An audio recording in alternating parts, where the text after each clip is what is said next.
From the creators who brought you RuPaul's Drag Race and $1 Million Listing, this is World of Wonder's Wow Report. Things that make us go wow. Hello, everyone, and welcome to this week's edition of the Wow Report. I'm your host, Fenton Bailey, co-founder of World of Wonder, and I'm thrilled to be here, of course, with my colleagues, partners in crime, Tom Campbell, our Chief Creative Officer at World of Wonder. How do you do? And very well, thank you. And you, and James St. James, the world's first celebritant. Woo! And of course, Blake. This week has been National Bobblehead Day on Wednesday the 7th. And we're very excited that this week's number one, not to give it away, but this week's number one is Phil Sklar, founder, creator, CEO of the Bobblehead Museum. And also he makes thousands of bobbleheads. It's definitely the golden age of bobbleheads. I'm going to don him the king of bobbleheads. Let's see if it sticks. Oh, that's good. That's really good. I love that. Okay. All right. I do want to just say, though, first of all, that Brenda Duff Frazier in the 1930s was the first celebutante, and she was called that by Walter Winchell, and it was brought up back again to describe me. I just wanted to clarify. So you're the world's second celebutante. I am the second, yes. And then now Paris Hilton sort of calls herself a celebutante and has three. Get in line, Paris. Get in line. This is an attempt to persuade us that you weren't alive in 1930. It's not going to work. Walter Winchell. I remember when Walter Winchell said to me, James, he said, you are the second celebutante. We are getting down the top 10 things of the week that made us go, wow. We start normally at number 10. So we're going to do the same thing this week. Number 10, Tom. Number 10. This is a topic we have covered a little bit. We're going in depth.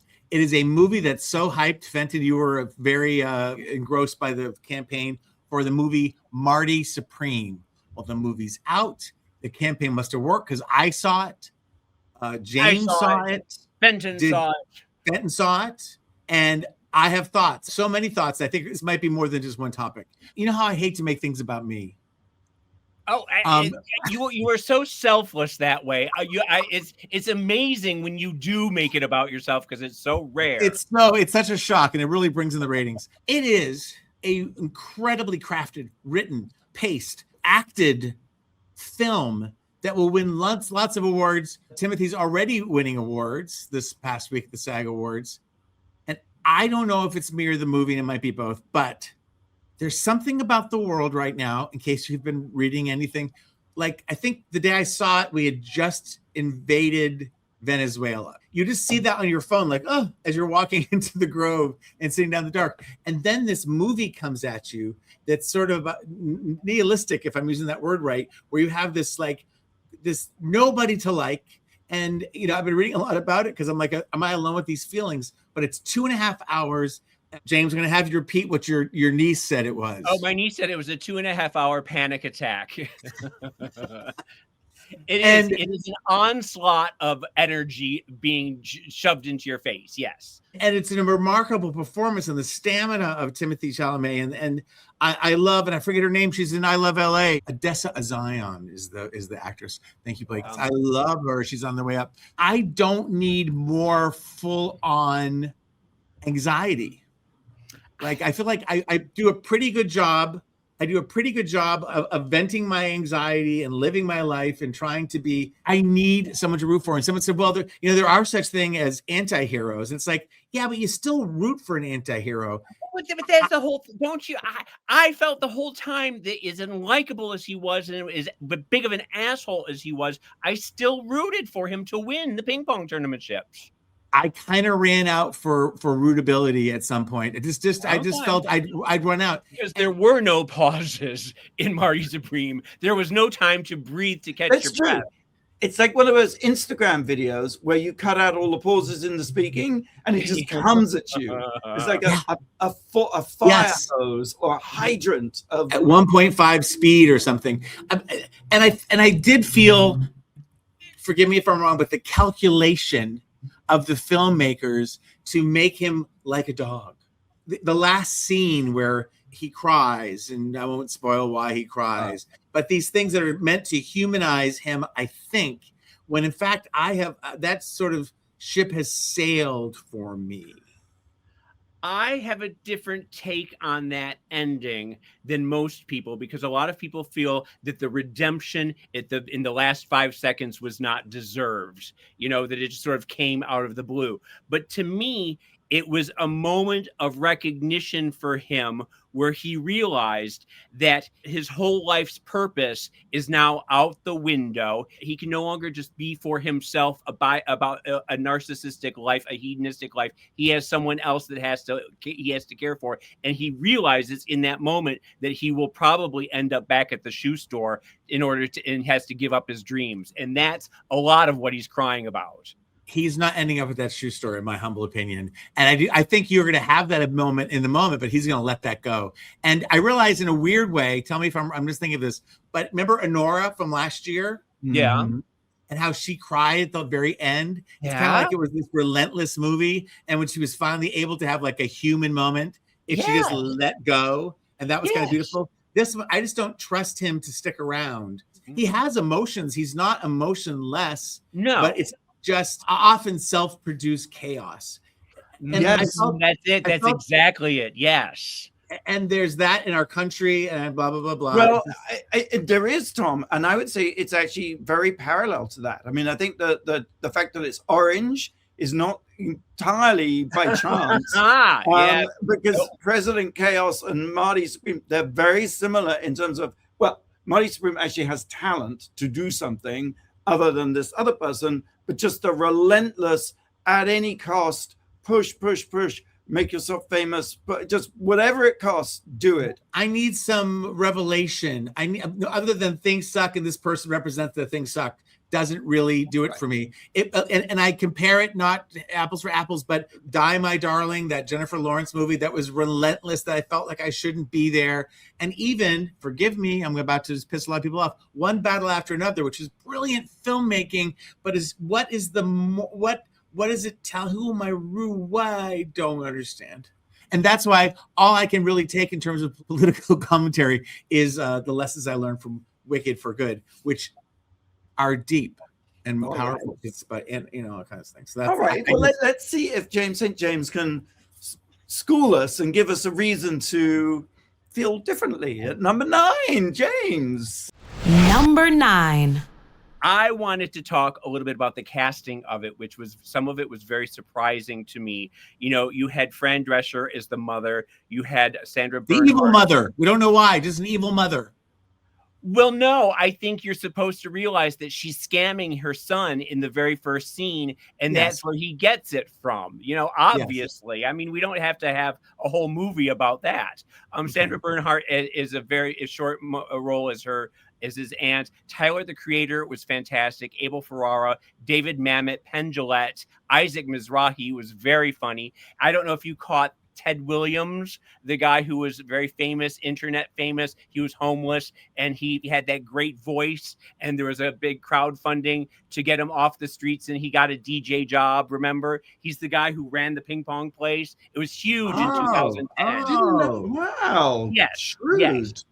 But the ones that I really want to talk about, I want to talk about Gwyneth Paltrow, because I thought she was absolutely luminous in the role. Variety did a big piece saying it was her return to acting with a capital A after dithering in the hinterlands of the Marvel Universe for 15 years, where she has not had a decent role since the 90s, basically since like Seven or any of those roles.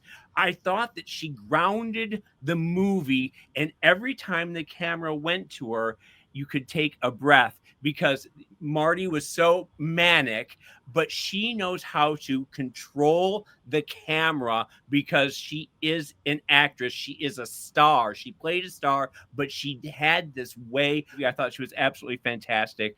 She was the adult on the set who was just in control with just a raised eyebrow. Anybody else? I liked her a lot. And I just have to say, Isaac Mizrahi made me laugh out loud twice. Yes. Like, he was so good. Why hasn't he been in more movies? I mean, my gosh. Yeah. Now, the other one that I absolutely despised was Kevin O'Leary as Rockwell. If you know, Kevin O'Leary is the billionaire businessman known as the Canadian Donald Trump, famous for being on Shark Tank. And lately, he has been on CNN, MSNBC, Fox, relentlessly pushing Donald Trump and his agenda, whether it's bombing fishing boats or saying the Epstein files are a hoax or the tariffs are great or all. I mean, he's just an awful, terrible, terrible, terrible man. And every time the camera went to him, I was angry and furious that they hired a nasty MAGA man to play a rich asshole. So they had a rich asshole playing a rich asshole, which is stunt casting. But I say, please, let's not make this a trend. Let's not have Stephen Miller in your next, Jennifer Lawrence movie. Let's not have RFK Jr. on this big screen. I don't want Trump cronies on the big screen. It made me furious. Anyone else hate him in the movie?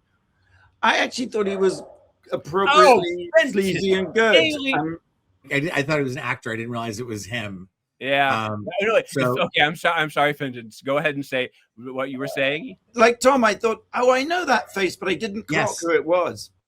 Well, that's because you aren't watching enough CNN, because he is on every panel show every day. He is on The View. He's everywhere promoting Donald Trump. And I just found it to be it took me out of the movie. It just did. I thought the movie was very much like Uncut Gems, which both of the brothers directed it. Yeah. And I thought it was like, in terms of tonality and a non-stop panic attack or assault on the senses, I thought it was very similar in that respect. Yeah, some differences, but you're right. In it, even some of the plot line is sort of similar as well. Just rolling chaos and one person's sheer will to succeed or dominate or come out on top. I think if you took that whole damn dog plot and you lifted it out of the movie, just the whole thing, you would have a tighter movie. It would be 30 minutes shorter, and it would have just been a much better movie if there was no. Yeah, there are a lot of storylines that they laboriously played to the end. I kind of think the marketing was better than the movie. I think the marketing is so good, so inventive. I just wanted more of that, and there wasn't really. There was like one scene with orange ping pong balls, which I enjoyed immensely. I loved that scene, but I do think that there has been a whole trend lately of marketing that is better than the movie, where you had 28 Days Later with that terrifying trailer of the boots on the ground. And then the movie itself was absolutely a dud. You had one of the most brilliant trailers of all time, and then nothing. We're in the trailer era. Yeah, exactly. People and the marketing genius has already been parodied by Paul Downs and Megan Stalter wearing the orange outfit. So time marches on. You made your impression. Now let's go. All right, number 8. I'm going to keep this short because we're running out of time. But number 8. I hope you have made a note in your diaries for August 12th, 2026. James knows what I'm talking about, I think. Yeah. Well, as you may know, I do surf the web for conspiracies to see what's going on. And 3i Atlas has been a bit of a disappointment in terms of the aliens arriving. What happened? Nothing happened. What a shocker. I am shocked. Is it still out there? What is it? It's going away from Earth now, unfortunately. So I'm sorry. I'm sorry that maybe they'll be back.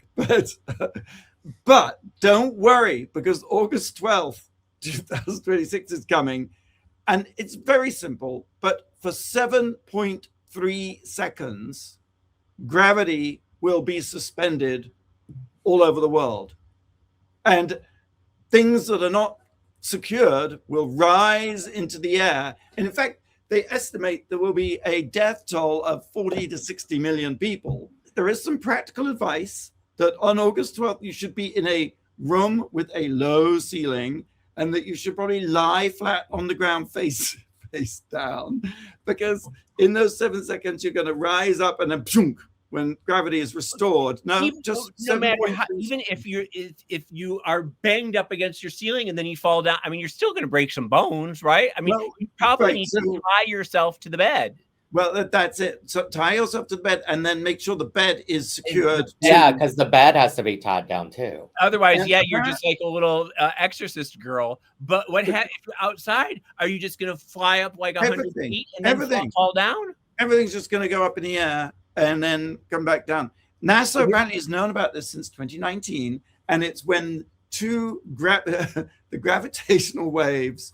I might be laughing, but I'm trying to be serious. The gravitational waves from two black holes will intersect on the Earth that moment, and wait, two black holes are coming from either side and devouring the world. That sounds a little more dangerous than the gravity. It's just the gravity glitch, James. Just you know. Will there be flooding? Will there be flooding? Will there? Yes. There will be 10 years of economic collapse. NASA apparently have been building. They have a thing called Project Anchor, and they're building underground shelters.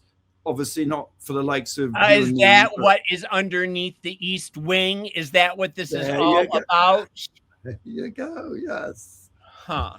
So that's all I got. In the meantime, let's take a break, and let me just tell you very quickly, Drag Race Experience extended through February 2026 in Chicago, Illinois. Snatch your tickets today at the first ever immersive experience of Drag Race by World of Wonder, of course. You can take pictures. You can do the Dragulator, which will transform you into a drag queen.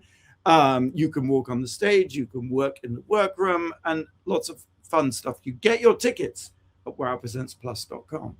I'll tell you, I have been following the social media of that, and it looks like everybody is having a blast. It just seems like it is a big success, and it looks like a lot of fun. It's a feel-good experience, and we need those, right? Yeah. I think I'm going to take the train up from Arkansas on Valentine's Day and go see it. Oh, nice. I love it. In fact, actually, also what you can do is you can go on Friday nights, right? And you can watch the latest episode of Drag Race in the workroom. You can buy a ticket. And you can watch it in that is cool. So it's fantastic. All right, Blake, have you got a question? Well, kind of a question. James and I had a little giggle this morning about what we were doing 12 years ago.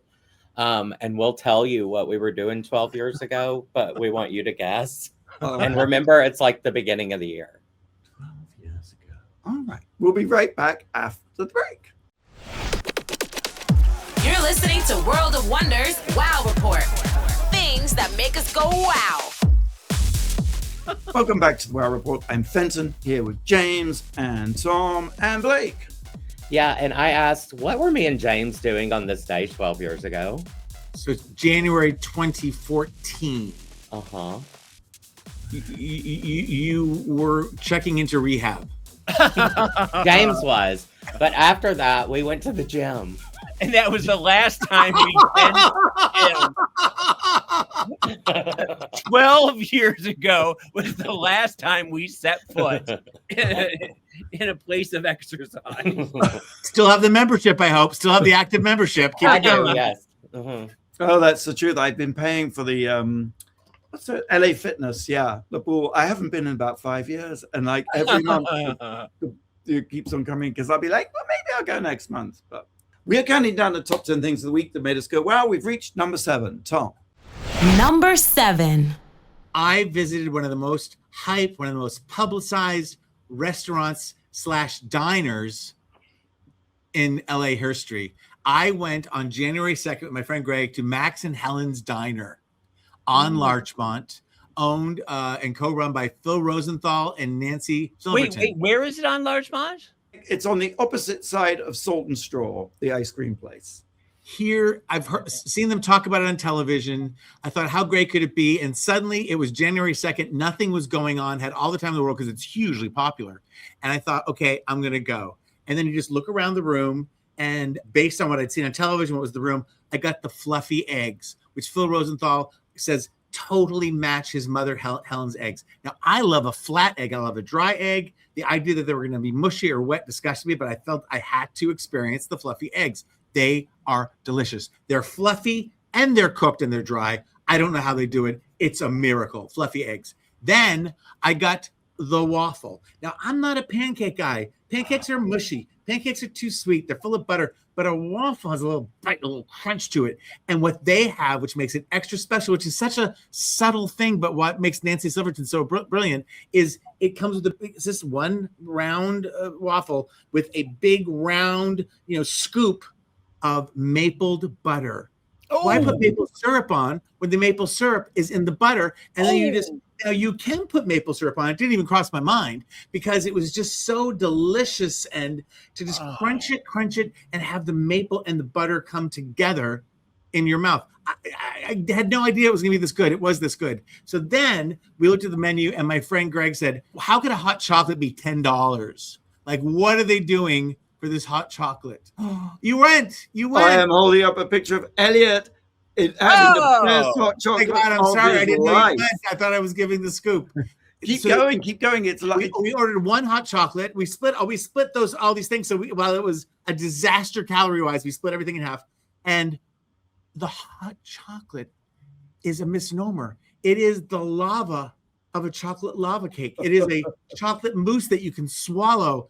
It is the most explosive, decadent milk chocolate experience you can ever have. And they've put a big toasted marshmallow that by the time it gets to your table, it's already melted in the best way. So it's like you're having two of these treats at the same time. It was really good. I do think it threw my stomach off. I think it was so rich, my body just rejected everything later.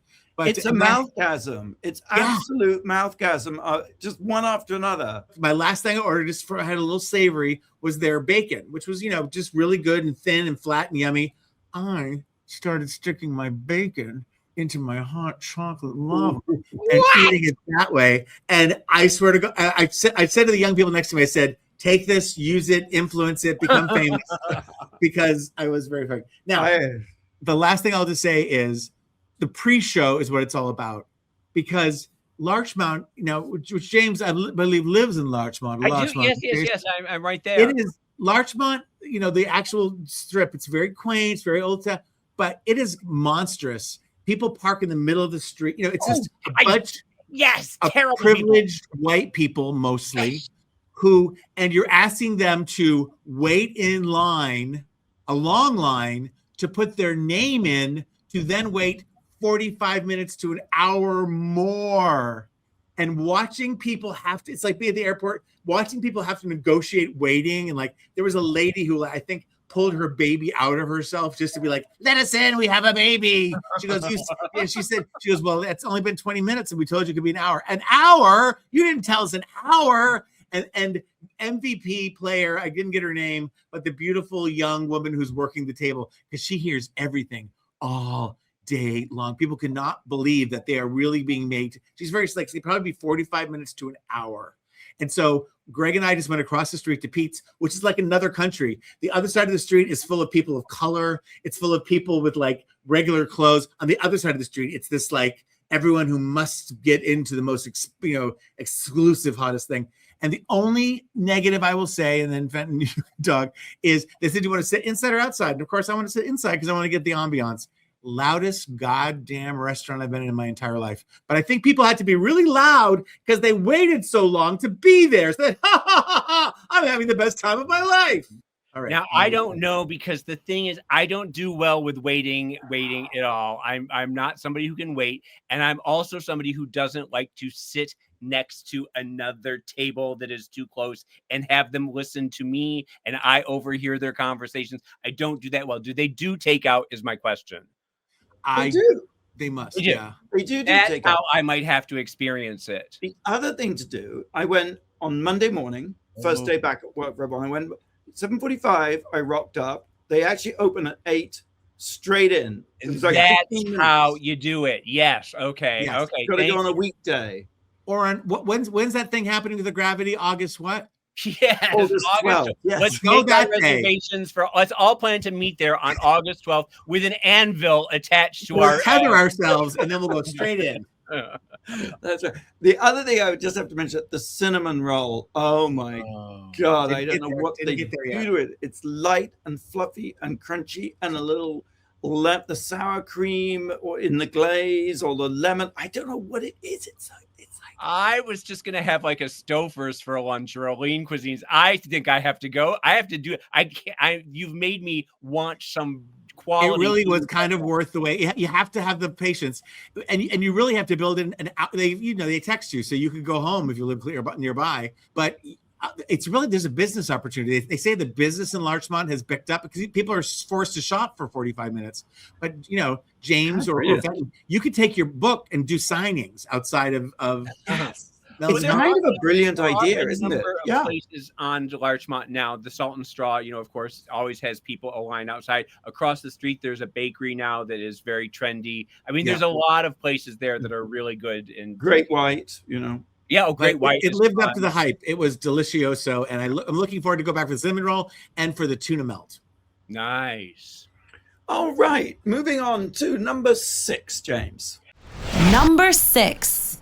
Well, this one is for Tom. I was texting him earlier this week, telling him my movie suggestion of the week for him to try and rent, download, stream.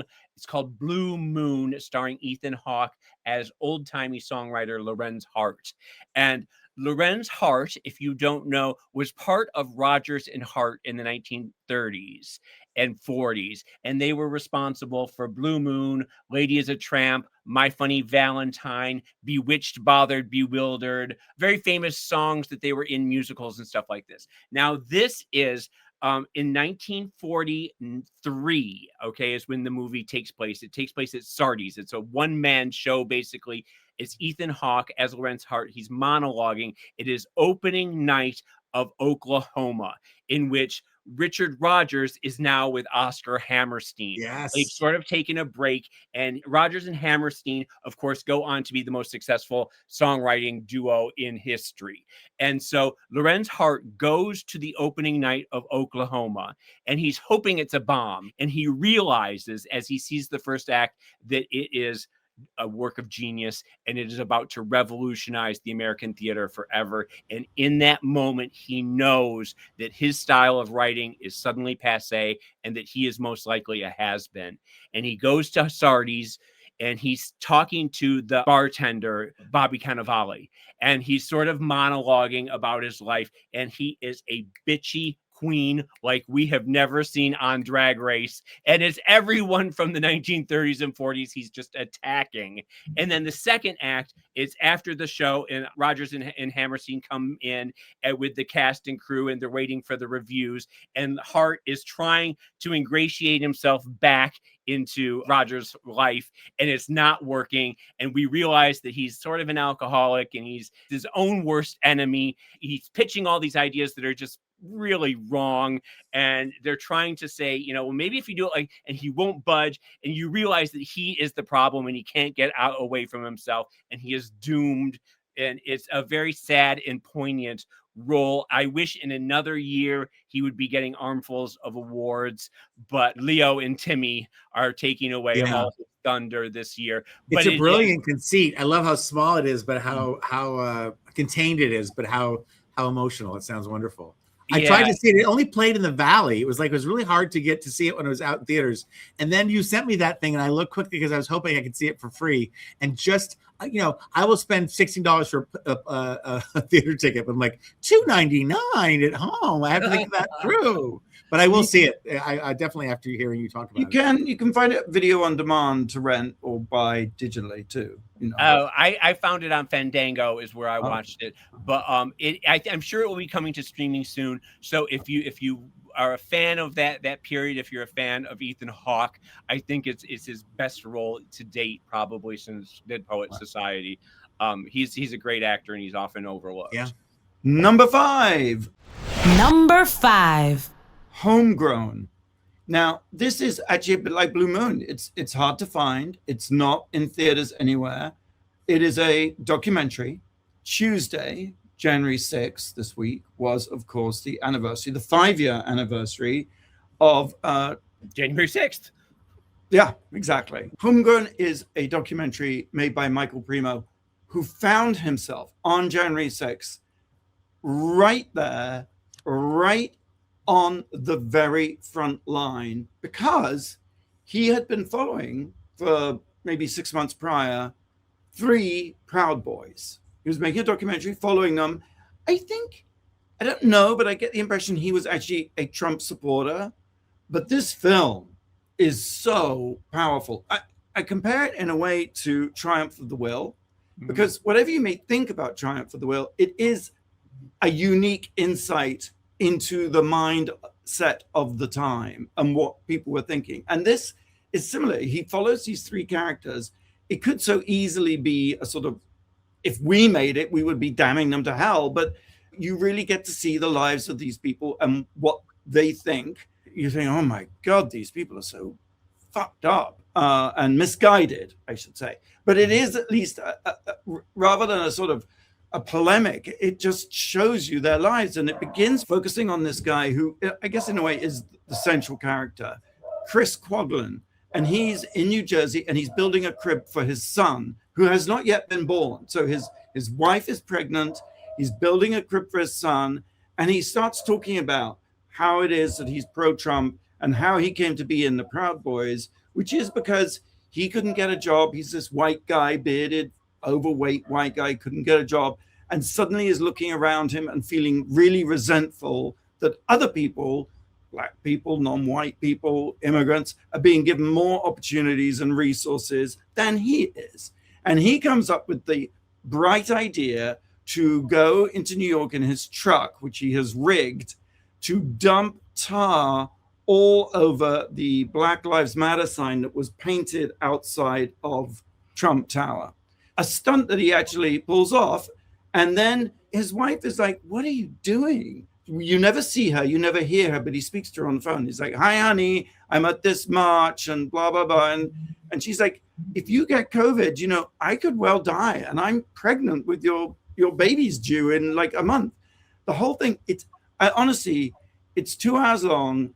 I was gripped from the beginning. And I'm outraged in the sense that I feel this should be a film that Americans see and that it should be for Academy consideration. I mean, it would get my vote for the Oscar because it just shows you what on earth, you know, how on earth these people think. But the problem is, doesn't it humanize them a little and it makes them more sort of sympathetic? It humanizes them, but it doesn't excuse them in any way, shape, or form. And it kind of, I feel, damns them. I mean, but is that because you are firmly on the side of not being a proud? I mean, if you're a Proud Boy, are you going to look to him as a hero? If you're watching, I think that would be difficult because, again, this could be my perspective, but the whole Proud Boy thing is this ultimately foolish, lame cosplay thing. They walk around with paint guns. I mean,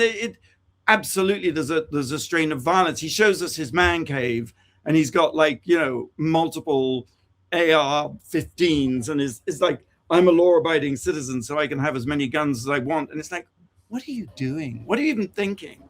And he absolutely gets completely caught up in, you know, the fervor of in Washington and DC in those days before, and it's like, come to DC, don't be a bitch. I'm looking forward to a war and all. Just it's a really, I feel, revelatory but damning portrait. And yes, he does get arrested. Not at the time, but subsequently, and actually is convicted and sentenced to 12 years. And of course, the fucker gets pardoned. I mean, and then he's like, well, you know, my new mantra is family first. And of course, partly along the way, it's revealed that his wife is a Chinese immigrant. But it's an extraordinary journey, and you see him very much as the aggressor. He's like, I'm going to storm the Capitol. I'm going to drag her out, Nancy Pelosi, out by her toes. And then later, he's like, what did I do besides push?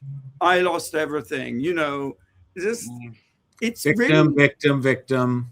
Absolutely a victim, having kind of initiated a lot of violence. And even in the last moment, he said, well, yeah, unfortunately, there was death. Didn't anticipate that. And it's like, you see these scenes. I mean, in a way, absolutely, guys, it is a tough watch because you are right there as they are trying to push their way in.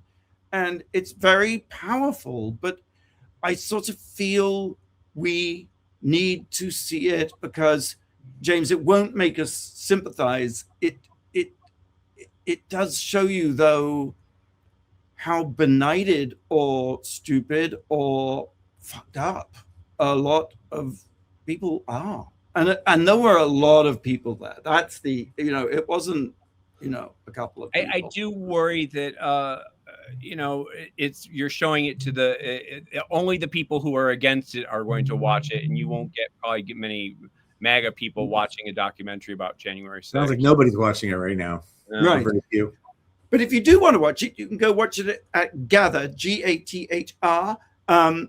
There's a lovely thing where you can, if you can't afford it, you can watch it for free. And there was a pay it forward option, and I thought that when I put $5 in the thing, I was putting $5 in, but I actually bought 5 tickets. So that's nice. That was accidental generosity.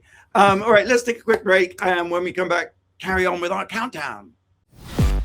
You're listening to World of Wonders Wow Report. Things that make us go wow. Welcome back to the Wow Report. Number 4, Tom. Number 4. It was the gayest holiday ever. And these were the light queer moments. And some we've talked about, but they really came to a fruition during the holidays when we were away.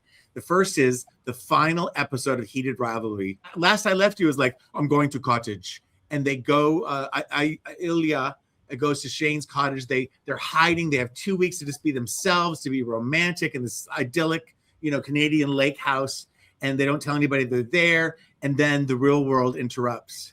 And instead of it being tragical, it ends up being really beautiful. And you just realize, and there's other things, there's so few gay love stories that don't end in death, destruction, disease, violence. And this didn't. And so I watched it twice, the last 3 episodes, because my friend Greg, when I came home and made him watch it, I watched it again.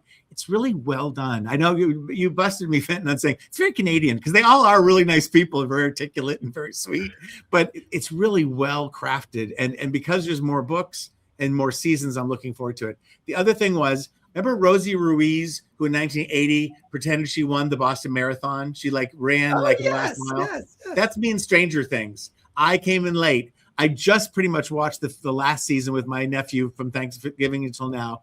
And there was the next to last episode, the coming out of Will, this character that people have known. And the amazing thing about Stranger Things, and I'm late to the party, is kids have been watching that since 2016. Since Blake and James went to the gym, people have been watching this show. So it's amazing. And Vecna, who's the bad guy, who can see your thoughts, who can read your weaknesses, Will finally realizes that his fear of coming out, his fear of expressing who he really is a weakness. And if he's going to join the troop of kids to save the world and to defeat Vecna, he needs to come out. He needs to share his biggest fear in order to not have that be a weapon that Vecna can use against him. Beautiful metaphor, beautifully done. The other thing was Dinah Ross performed live on New Year's Eve, 81 years old, headlined on New Year's Eve Rockin' Eve. She looked great. She was off tune a little bit for one part. That's all people were showing. And last but not least, I'm excited to announce that RuPaul's Drag Race premiered this past Friday, is airing every Friday, starting today as well, with our amazing extra special guest judge, Cardi B. Got the highest ratings for a premiere in the history of Drag Race. So Season 18. Unbelievable. Fantastic. Yeah. All right, let's go on to number 3. James. Number 3. My new obsession is MollyBoyTV on YouTube. I have been in a Molly hole for the past 3 weeks. I watch it 4 hours a day. MollyBoyTV is this young white boy, a rapper from Manchester, I think. I can't tell his accent, but he has a very limited knowledge of music. It only extends to 21st century rap and nu metal. And what he does is he lets his viewers suggest songs that he can listen to and respond to. And when I tell you, the way he responds is so magical and pure and full of joy. The ones to watch are the Carpenters when he listens to Superstar and We've Only Just Begun, and he gets tears in his eyes, and he turns to the camera with just gobsmacked, saying it's the most haunting, beautiful voice he's ever heard. He doesn't know anything about Karen Carpenter, but he gets it. Like we all get it, you know? He does that with the Mamas and the Papas, where he keeps starting and stopping, and he's like, these harmonizing is haunting, and it's just so beautiful, and it doesn't match the lyrics, but I'm walking away from this just with goosebumps. He does Dolly Parton, Jolene, and totally like he's a country music fan. Like he wants to know everything about Dolly Parton. He doesn't even know who she is really. He's never heard Imagine. That's a big one. He's never heard Stairway to Heaven. There's one he does Supertramp, Logical Song, and he's starting and stopping, and he stops like right before the penny whistles and the 1, 2, 3, 5, and like you're like no, you can't. You gotta keep going. You gotta keep going. He does ELO, Mr. Blue Sky. That's fantastic because it just keeps getting crazier and crazier and crazier. You know, he does Queen, Don't Stop Me Now. He does Blondie. This is my favorite one because he does Blondie and he's doing Rapture, and he's like, he's not understanding it. He's like, you know, this is it reggae? Is it pop? Is it disco? What is it? He thinks it's going to be rock. He doesn't know anything about Debbie Harry or her voice. And then she breaks into the rap, and he's just mind blow. What year is 1980? What's going on? He just has goosebumps. He does Bonnie Tyler, Total Eclipse of the Heart, and hit the rasp in her voice. He's like, I am rock hard. Like, who is this woman? This voice is insane. Like, he needs to know, he needs to do more Bonnie Tyler. It's just, he does Alanis Morissette. He does every decade. He will do Sitting on the Dock of the Bay. I love a good reaction video, and they kind of reminds me how much beautiful music, you know, we have such access to music now that like here's the Mamas and Papas in the radio oldie station, like, oh, it's them again. The Mamas, and like these artists, all the ones you mentioned are just such gifts. But just discovering all these people, and he loves Queen, he loves Queen and ELO and Supertramp. Is so cute to see. And he's really cute. He's adorable too. I'm in love with him. That's MollyBoyTV on YouTube. All right. Number two, The Perfect Neighbor. And this is up for Academy Awards. It's on Netflix.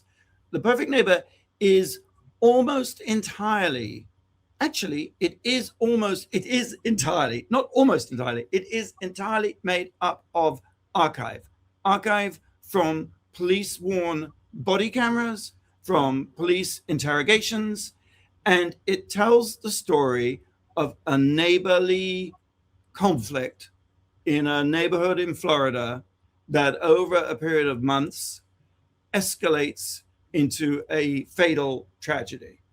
And the woman at the center who is taken into custody and charged with murder is very much a kind of Karen figure who is living in a predominantly Black suburban neighborhood and forever complaining about the kids playing on an empty piece of land right outside her house.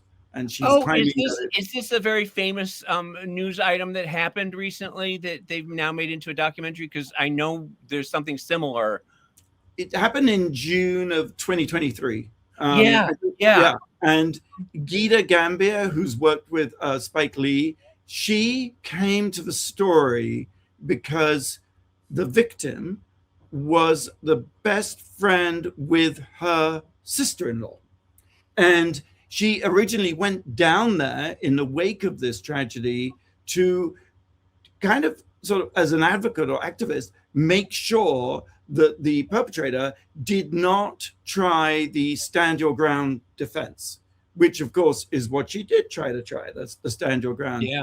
But through the course of these police-worn body cam, it's so powerful. It just reminds me always of the power of documentary to almost be better than anything that could ever be dramatically scripted and created, because it's not shot from the point of view of like, now we got the two shot, now we got this shot, now we're going to cut this. It's real people's real reactions, and you can see this situation just escalate and escalate and escalate.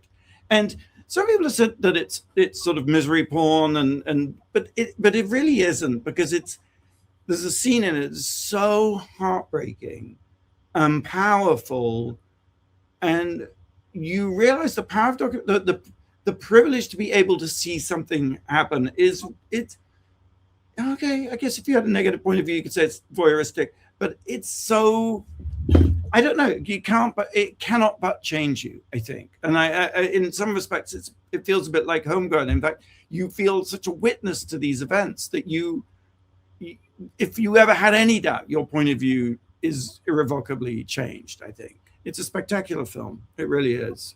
We are going to take one more break, and when we come back, we'll reveal the number one thing that makes us go, wow. We will celebrate National Bobblehead Day with Phil Sklar. So stay tuned. We'll have the number one right after the break here on the Wow Report. You're listening to World of Wonders Wow Report. Things that make us go wow. Welcome back to the Wow Report. I'm Fenton here with James and Tom. We've been counting down the top 10 things of the week that make us go wow. And we have reached number one. Number one. It's very exciting because this week was National Bobblehead Day on Wednesday the 7th. I look forward to it every single year. It is my favorite holiday. Well, without further ado then, very excited to welcome to the show for the first of many times, I'm sure, Phil Sklar, creator of National Bobblehead Hall of Fame and Museum.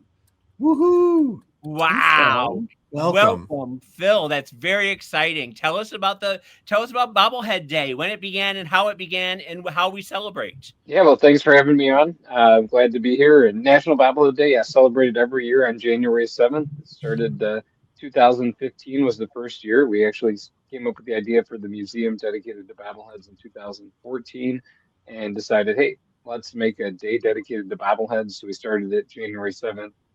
2015, and it's been going strong ever since. Where is the Bobblehead Museum, and how do we go see the bobbleheads? Yeah, so we're located in Milwaukee, Wisconsin, right in the downtown area. Have over 10,000 unique bobbleheads on display. The history, the stories behind them, pretty much anything you want to know about bobbleheads you can find. Everything, like you mentioned, sports, pop culture, politics, movies, comics, you name it, it's here. We're open 7 days a week, Monday through Friday from 10 to 6, and weekends from 10 to 5, only closed about 5 days a year. So you have a pretty good chance of catching us if you're in the Milwaukee area. Are bobbleheads a lifetime obsession, or when did you become so fascinated with bobbleheads? I was born in 1983, and my dad collected sports cards when he was growing up and got me into collecting cards. That sort of transitioned to bobbleheads in 2003.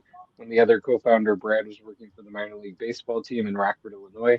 They gave away a bobblehead of their mascot, Rocco the Riverhawk, and he got one. We thought it was cool, so we started to go to bobblehead games and build up a little collection. Before we knew it, more bobbleheads than space, and I guess, as they say, the rest is history. We looked into producing a bobblehead in 2013, had a great experience with that, so we combined the idea of having a one-of-a-kind museum dedicated to bobbleheads, along with the company that produces and markets unique bobbleheads. Well, that's right, because you also produce and create. You don't only have the museum, you are a bobblehead manufacturer. You are the lead creator of the bobblehead industry as we know it, right? Yes, we've become a really big player over the past 10 years. It's really exciting to grow, and we went from producing one bobblehead, one design, to now we're making bobbleheads for almost 250 different colleges. We're doing bobbleheads for athletes, celebrities, all different kinds of bobbleheads on a pretty much daily basis. We're coming up with some new idea. So I know you're doing a Saturday Night Live licensed bobbleheads. Do they come to you? Do you go to them? How do those partnerships happen? So there's a mix. So sometimes it's somebody that comes to us. Sometimes we go to them. Saturday Night Live, we connected with them at a licensing expo in Vegas that happens each year, and NBC Universal. And we pitched the idea. They loved it. We've been working on these for almost 3 years now. So this has been a really long project. But yeah, it's one that we're really excited about. We have 10 different skits that are covered in the first series, and we're excited about rolling them out for National Bobblehead Day earlier this week.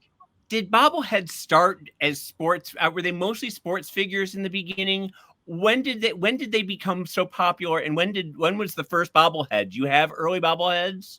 Yeah, great question. So they actually date back a lot further than people think, and they started non-sports. So we have a reproduction of painting of Queen Charlotte in her dressing room at Buckingham Palace, and she has 2 figurines behind her, and their heads nod. And we have 2 similar ones in the museum from 1841 in the collection.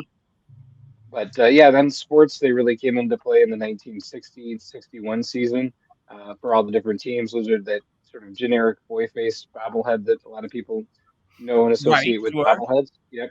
And they sort of faded out in the 70s, 80s, and came back into prominence in the late 90s when the San Francisco Giants did a bobblehead promotion, and that really took off. And now, ever since, bobbleheads have been the #1 promotional item at stadiums for baseball and basketball, hockey, and every once in a while football.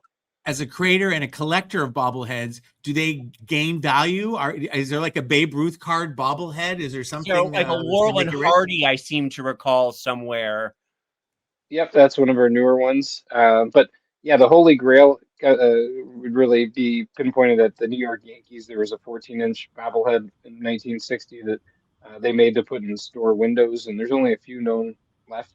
One sold for $90,000 most recently a couple years ago. So definitely. Well, I do have to say that probably the Holy Grail is the James St. James bobblehead that was created for my book cover, Freak Show, and it's a teenage James St. James, and there are only 5 of them in existence. So if you get that for your museum, boy, you've really got one. Well, you have to send him one now, James. Well, I do. I'm going to. Yes. Don't you think drag queens would make good bobbleheads? Yeah, there's actually been a couple that another company produced. We carry them as well. So yeah, we've actually, part of it comes down to getting permission. So you have to get permission from the person to use their name, image, likeness in most cases for living people. So, we're here. We're ready to make bobbleheads of Tom, I foresee a whole segment on Drag Race where they play with their bobbleheads and act out things, and each drag queen gets a bobblehead. Or they have to do runway category challenges, bobblehead, right? You have to. There you go. Yeah. I feel the overwhelming need to bobble my head now. Sorry. I do have a question about that, actually, because in England, where I grew up, the thing was like nodding dogs. You put them in your car on the dashboard, and it goes. So because that's not quite a bobblehead, that's a bobble dog, I guess. Like, where do they fit into the story? We have a whole shelf at the museum dedicated to those dogs. So yeah, they bobble. The head bobbles, the head moves. So those are definitely considered bobbleheads, and they play a key, part in the history of bobbleheads. Google actually did a doodle one of the days for National Bobblehead Day of the dog with the head that bobbles for National Bobblehead Day a couple years ago. So basically, anything that bobbles can make it into the museum. Yeah, we're pretty lenient on the bobbling aspect, but yes. I see that you have Ninja Warriors, you have Smokey Bear, Tootsie Roll, Walter Mercado. That's Walter Mercado. Yes, you have Frida Kahlo. A lot of really fun ones have been introduced this year, I guess. When there's a new batch, right? Yeah, so we're previewing some of those. Some of those are in the works, so we'll be having throughout the year all of those. Some of them are available now, like Smokey Bear and Zoltar and some of the others that you mentioned, the Saturday Night Live Blue Man Group. Yeah. Blue Man Group, we just unveiled their first bobbleheads for National Bobblehead Day. So, yes, a lot of really fun ones. Chuck E. Cheese is another fun, iconic brand. I love that. First Declaration of Independence bobblehead, which is a set that has 4 people that fit together. So that's another unique one that we rolled out for National Bobblehead Day and America's 250th birthday. Of course, it's going to be a very big year for bobbleheads, I think. This is amazing. Yeah, I think so. We have a lot of political and patriotic bobbleheads, so we'll be adding to that collection as well with key people who have played a role in America's 250 years. I just think it's hopefully not someone. I hope there's someone I can think of that you won't be doing a bobblehead of. But I think surrounding yourself with bobbleheads would be a lot of positive reinforcement. A lot of yes, and. That might be the case. Some of them do nod sideways every once in a while. Uh-oh. And I do thank you for mentioning the nodding dogs, Fenton, because my Grandpa Campbell had one in the back of his 62 Bel Air, and we used to drive around town, and I would just look at that dog in the back mirror going, shout out. Well, Phil, good luck with National Bobblehead. Year of the Bobbleheads, really. Good luck with that. And thank you so much for joining us. And I think we're all still a little hungover from Bobblehead Day, where we were celebrating out in the streets. Up all night. Yeah, what do you drink or eat on a Bobblehead Day celebration? Is there are there Bobblehead foods? Like, is there a Bobblehead edible arrangement? That's what I think is needed. That might be our next venture, I guess. So you just helped us out there. Yeah, we'll have something for next year. Bobblehead candy. Well, thank you, Phil, and good luck with it. And we can't wait to come to the museum and see it in person. And you can go check out more at bobblehead.com. That's right? Bobbleheadhall.com. Yep. Yeah, bobbleheadhall.com. All right. Well, that's all we got time for this week. But same time, same place next week. Until then, thank you, Phil. Thank you, Tom. Thank you, James. Thank you, Blake. Until then, go out and do something that makes the world go, wow. Wow.